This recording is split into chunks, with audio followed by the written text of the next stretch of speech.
The energy was electric this Thanksgiving as AEW brought an action-packed edition of Collision to Nashville on TNT, and HBO Maximum fans were buzzing as the Continental Classic tournament rolled into its second night, delivering shocking turns, explosive rivalries, and unforgettable moments that have everyone talking. But here's where things get truly interesting. Several matches didn't just produce winners and losers, they sparked major storylines heading straight toward AEW's Winter is Coming event in December. The headline grabber of the night was none other than IWGP World Heavyweight Champion Konosuke Takeshita, who clawed his way to a hard-fought victory over Roderick Strong. With that win, the Alpha notched 3 critical points for Team Don Callis, tying him atop the Blue League leaderboard with Jon Moxley and Claudio Castagnoli. In Gold League competition, PAC showed once again why he's among AEW's most intense athletes by defeating Mike "Speedball" Bailey in a breathtaking bout that mixed precision striking with high-flying chaos. The Bastard now sits alongside Kyle Fletcher and Kevin Knight at 3 points apiece. Meanwhile, Eddie Kingston delivered pure heart as he faced off against Japan's grappling legend Katsuyori Shibata. This wasn't just a match, it was a battle of wills. Shibata pushed Kingston to his limits, but the Mad King's fighting spirit triumphed with a DDT that sealed the 3 count. Then came one of the night's rawest moments, an emotional post-match promo where Kingston bared his soul, calling out Samoa Joe and challenging him for the AEW World Championship at Winter is Coming. But here's what really struck fans: Kingston's vulnerability, his admission of daily uncertainty, and his message to young fans that real passion comes from fighting for what you love.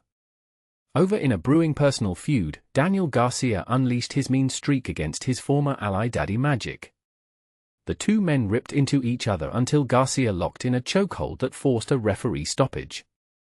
After the brutal win, Garcia's celebration was cut short when TNT Champion Mark Briscoe stepped into the ring, turning the encounter into a verbal showdown that had Nashville buzzing.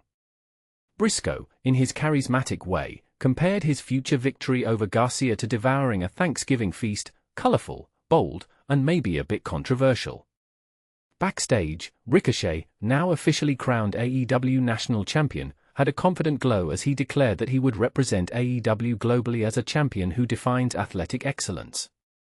His GOA allies threw their full support behind him, even promising a celebratory feast fit for kings.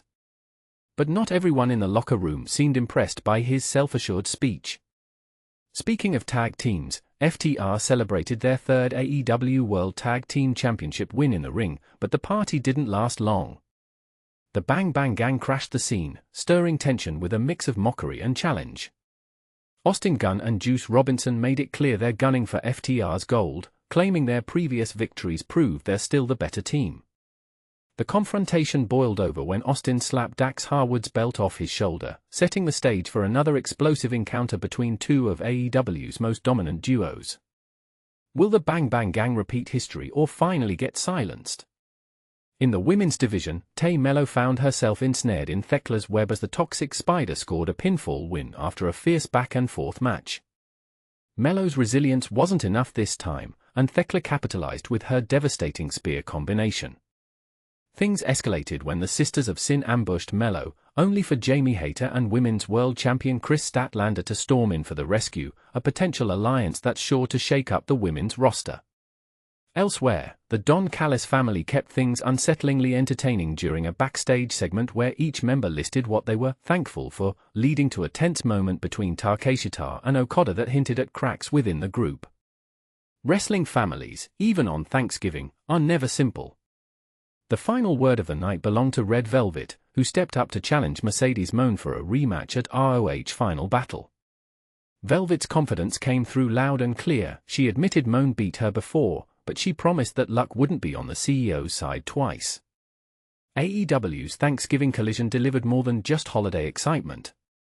It advanced key storylines and reminded everyone why professional wrestling thrives on passion, rivalries, and the relentless pursuit of greatness.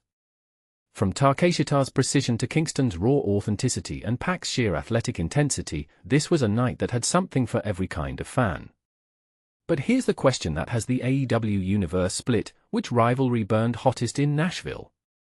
Eddie Kingston's challenge to Samoa Joe? FTR versus the Bang Bang Gang? Or perhaps Garcia and Briscoe's brewing collision course for the TNT title? Drop your thoughts and predictions. The road to winter is coming just got a whole lot hotter.